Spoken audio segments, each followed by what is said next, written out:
तुम्हाला माहिती आहे का, की कोकेनच्या ॲडिक्शनपेक्षा सुद्धा वाईट ॲडिक्शन कोणतं आहे? तर ते ऑप्शन्स ट्रेडिंगचं, स्पेशली ऑप्शन्स बायिंगचं.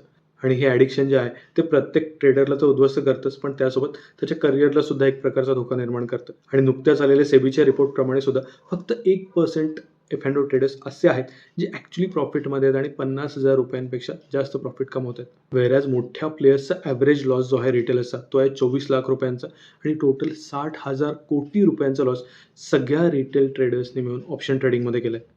याची सुरुवात खूप छोट्या पोझिशनने होते. 5,000चा एक हिरो और झिरो ऑप्शन घेऊन बघूया असं म्हणून आणि हा लॉस कधी 5,000चा 50,000 आणि तिथून 1,00,000 होतो. आपल्याला सुद्धा कळत नाही. तर यावरती उपाय काय?